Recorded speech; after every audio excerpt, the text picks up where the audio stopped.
அதிகரித்து வரும் கனடாவின் டிப்போர்டேஷன் இந்த புதிய விசா கேன்சலேஷன் திட்டம் பிஆருக்கு அப்ளை பண்ணி வெயிட் பண்ணி கொண்டிருக்கும் மக்களை பாதிக்குமா?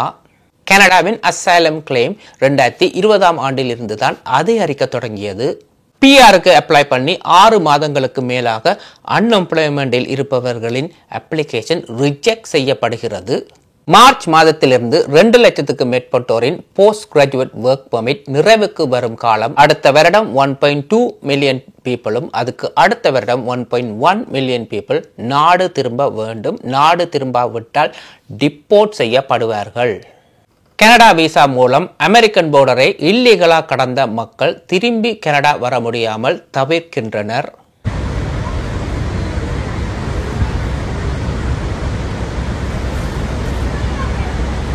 வணக்கம், எல்லாம் எப்படி இருக்கிறீங்க? கனடாவில் அதிகரித்து வரும் டிப்போர்டேஷன் 2019-20 ஆண்டுகளில் பெண்டிங்கில் இருக்கிற கேசஸ், அசைலம் கேசஸ் எல்லாமே இப்போ முடிவுக்கு வந்துள்ளது. 67% மக்களுக்கு டிப்போர்டேஷன் வழங்கப்பட்டுள்ளது. இது கனடா ஹியூமன் ரைட்ஸ் வெளியிட்ட ஒரு அறிக்கை. இந்த கேஸ் எல்லாமே ஃபைனல் டிசிஷன் வந்து ஹியூமன் ரைட்ஸுக்கு போய் அவங்க தான் முடிவு பண்ணணும். இந்த மக்கள் எல்லாமே பாதுகாப்பாக அவங்களோட சொந்த நாட்டில் போய் வாழலாம் என்று. 2015 ஆண்டுக்கு பிறகு இப்பதான் இந்த டிப்போர்டேஷனின் சதவீதம் வந்து அதிகரித்துள்ளது. இதுக்கு நிறைய காரணங்கள் இருக்கு. சனத்தொகை மற்றது அன்எம்ப்ளாய்மெண்ட், வேலையில்லா பிரச்சனை. இப்போ 2 லட்சத்துக்கு மேற்பட்டோரின் போஸ்ட் கிராஜுவேட் ஒர்க் பெர்மிட் வந்து இந்த ஆண்டு தான் முடிவுக்கு வருகிறது. அதில் ஃபர்ஸ்ட் செட் ஆஃப் பீப்புள் வந்து பார்த்தீங்கன்னு சொன்னால் மார்ச் 15ஆம் தேதியிலிருந்து தான் ஆரம்பம். இவங்க என்ன செஞ்சுருக்கிறாங்கன்னு சொன்னால் பிப்ரவரி மாதமே போய் அசைலம் கிளைம் பண்ணியிருக்கிறாங்க. எல்லா அசைலம் ஃபைலையுமே கவர்மெண்ட் வந்து ரிஃப்யூஸ் பண்ணியிருக்கு. போதுமான ஆதாரம் இல்லாததால் இந்த கிளைமை வந்து தாங்க அக்செப்ட் பண்ண முடியாது. அதாவது இந்த ஃபைலே அவங்க எடுக்கிறாங்க இல்லை, அதில் வச்சு ரிஃப்யூஸ் பண்ணி அனுப்புகிறாங்க. இவங்க நினைச்சா இதை அப்பீல் பண்ணி புது டாக்குமெண்ட்ஸோட வந்து திருப்பி அசைலம் கிளைம் பண்ணலாம். இவங்களுக்கு இருக்கிற சாய்ஸ் இது ஒன்று தான். போதுமான ஆதாரங்கள் இல்லாட்டி அசைலம் கிளைம் பண்ணுறதுக்கு மார்ச் 15ஆம் தேதி வந்து நாடு திரும்ப வேண்டும். முன்ன மாதிரி அன்டாக்குமெண்டாக வந்து இந்த நாட்டில் இருக்க முடியாது. இப்போ ட்ராக் பண்ணுறாங்க. இவங்களோட டாக்குமெண்ட் கேஸ் எல்லாத்தையும் ட்ராக் பண்ணி டிப்போர்ட் பண்ணுவாங்கன்ட்டு சொல்லியிருக்கிறாங்க கனடியன் இமிக்ரேஷன்.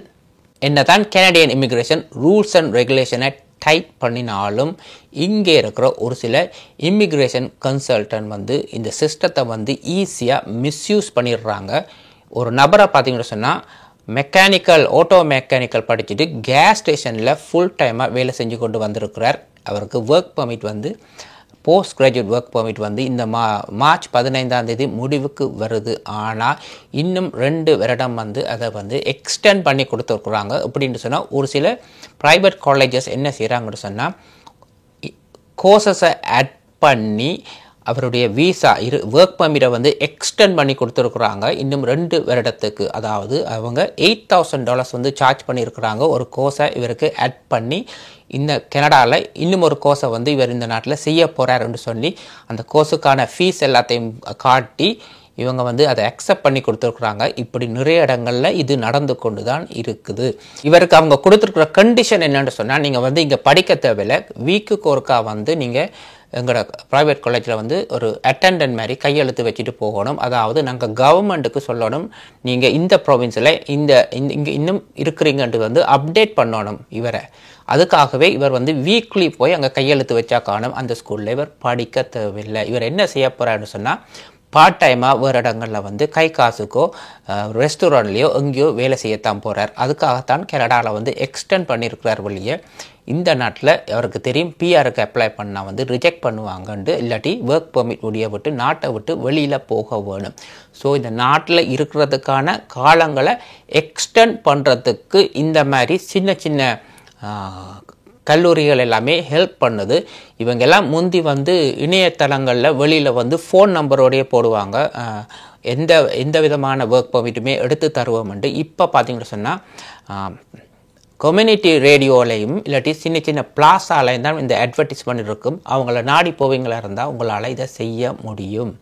இல்லை ஸ்டூடெண்ட்ஸை மட்டும் முழுக்க குறை சொல்ல முடியாது. இந்த மாதிரி இமிக்ரேஷன் கன்சல்டன்ட்ஸ் இருக்கும் மட்டும் இது நடந்து கொண்டு தான் இருக்க போகுது. இப்போ இமிக்ரேஷன் கன்சல்டன்ட்டை பார்க்கும் பொழுது அவங்களுக்கு நிறைய காசு வருது. ஸ்டூடெண்ட்ஸை பொறுத்த வரையில் வந்து அடுத்த 2 வருஷமே எங்கேயாவது வேலை செஞ்சு காசு உழைக்கத்தான் போகிறாங்க. இருந்தாலும் அவங்களுக்கு ஒரு ஹோப் இருக்குது. அவங்க என்ன சொல்கிறாங்கன்னு சொன்னால், இப்போ இருக்கிற இமிக்ரேஷன் தான் இவ்வளோ டைட்டாக ஸ்ட்ரிக்டாக இருக்குது. நாளைக்கு இந்த ஆட்சி மாறுமா இருந்தால் இமிக்ரேஷன் பாலிசியும் மாறுறதுக்கான வாய்ப்பு இருக்குது. ஸோ தங்களுக்கு பிஆர் கிடைக்கிறதுக்கான வாய்ப்பு இருக்குது. அதுக்காகத்தான் நாங்கள் கனடாவிலே இருந்து ட்ரை பண்ணி கொண்டு இருக்கிறோம் என்று சொல்கிறாங்க.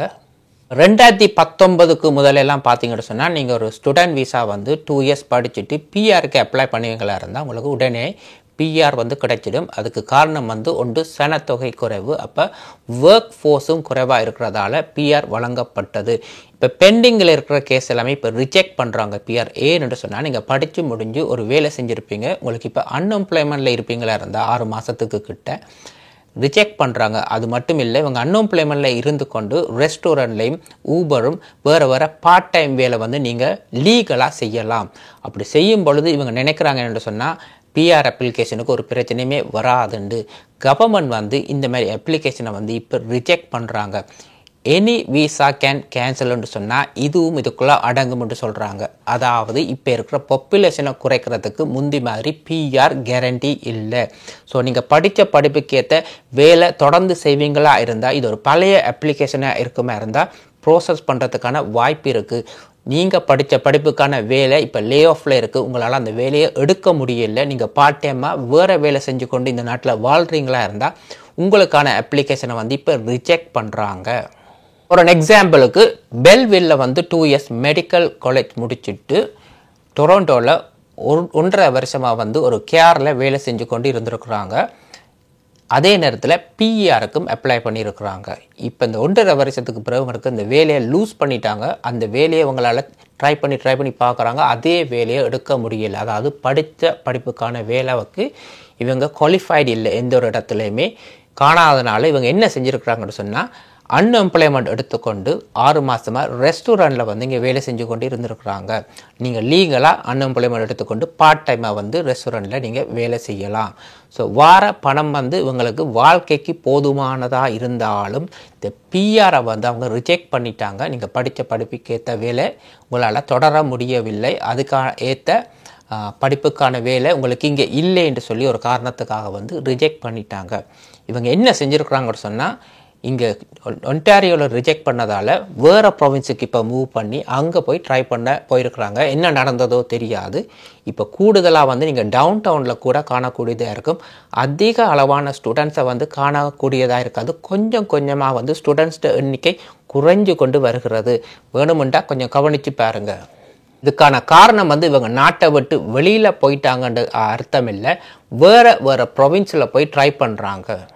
இப்போ பிஆருக்கு அப்ளை பண்ணி உங்களோட ஒர்க் பெர்மிட் வந்து நிறைவுக்கு வருமா இருந்தால், நீங்கள் பெர்மிட் நிறைவுக்கு வந்தால் பிறகு வந்து இந்த நாட்டை விட்டு இருக்க முடியாது. உங்களுக்குள்ள ஸ்டேட்டஸை வந்து நீங்கள் லூஸ் பண்ணிடுவீங்க. ஆனால் டாப் லாயர்ஸை, இமிக்ரேஷன் லாயர்ஸை வந்து கண்டெக்ட் பண்ணி உங்களோட ஸ்டே ஆர்டரை வந்து இன்னும் ஒரு 90 டேஸ் வந்து எக்ஸ்டெண்ட் பண்ணி நீங்கள் அந்த கேஸை வந்து புஷ் பண்ணி அதுக்கு ஆன குவாலிஃபிகேஷன் உங்களுக்கு இருக்கணும். இருந்தால் தான் இந்த கேஸ்லேருந்து நீங்கள் வந்து குயிக்காக பிஆர் எடுக்கிறதுக்கான வாய்ப்பும் இருக்குது.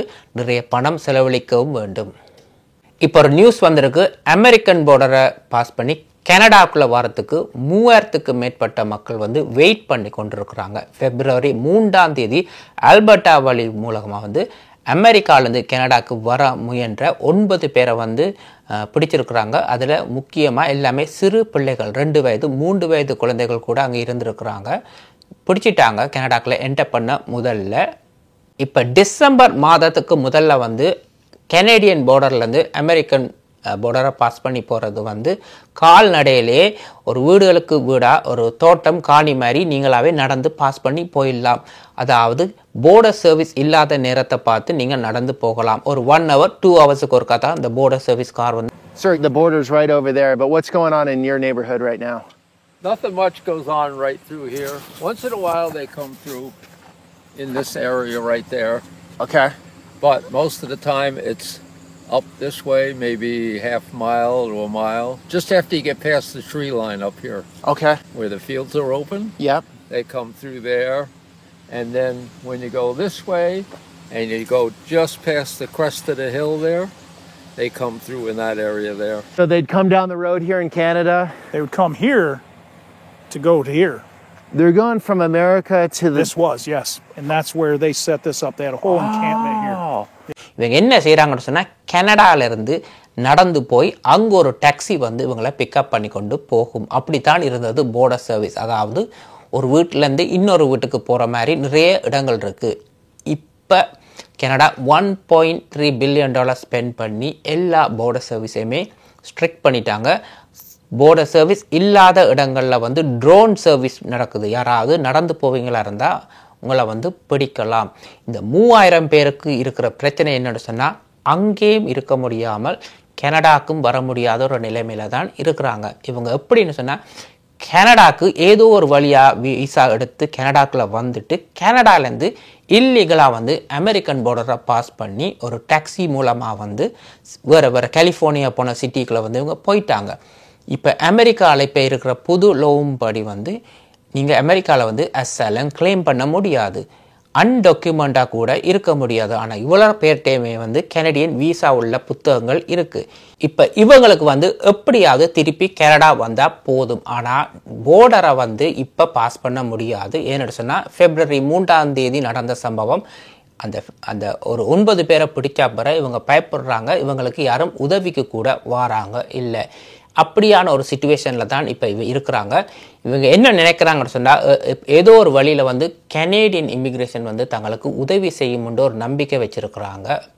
இந்த அப்டேட்டில் வந்து இவங்க எந்த நாட்டை சேர்ந்தவர்கள் என்று குறிப்பிடப்படவில்லை. ஆனால் இவங்களை வந்து அமெரிக்கா வந்து நேரடியாகவே டிபோர்ட் பண்ணுறதுக்கான வாய்ப்பு இருக்குது. ஸோ 2 லட்சத்துக்கு மேற்பட்டோரின் போஸ்ட் கிராஜுவேட் ஒர்க் பெர்மிட் முடிவுக்கு வருவதால் இவர்கள் நாடு திரும்ப வேண்டிய ஒரு கட்டாயத்தில் உள்ளார்கள். அடுத்த வருடம் பார்த்தீங்கன்னு சொன்னால் 1.2 மில்லியன் பீப்புளை எதிர்பார்க்குறாங்க நாடு திரும்புவாங்கன்ட்டு. அதுக்கு அடுத்த வருஷம் வந்து 1.1. இவர்கள் வந்து ஒர்க் பெர்மிட் முடிஞ்சு நாடு திரும்பாவிட்டால் டிப்போர்ட் செய்யப்படுவார்கள் என்று கூறப்பட்டுள்ளது. இவ்வளவுமே லிபரல் ஆட்சியில் இருக்கும் மட்டும்தான் நடைமுறைக்கு வரும். புது கவர்மெண்ட் வருமா இருந்தால், அடுத்த பிரைம் மினிஸ்டர் வருவாரா இருந்தால், புது ஆட்சியா இருக்குமா இருந்தால் இதை நடைமுறைப்படுத்த வேண்டிய அவசியம் இல்லை. அவர்களின் கொள்கை வந்து வித்தியாசமா இருக்கும். That the Trudeau government is going to kick the students out of Canada. The solution is obvious. End the deportations. Allow everyone who applied honestly but continue to keep their work or study permit and allow them to apply just like everyone else to become permanent residents. That's what I'm calling for. Stop the deportations. பொறுத்திருந்து தான் பார்க்க வேண்டும். மறக்காம comment பண்ணுங்க. இன்னும் ஒரு வீடியோல சந்திக்கும் வரை நன்றி, வணக்கம்.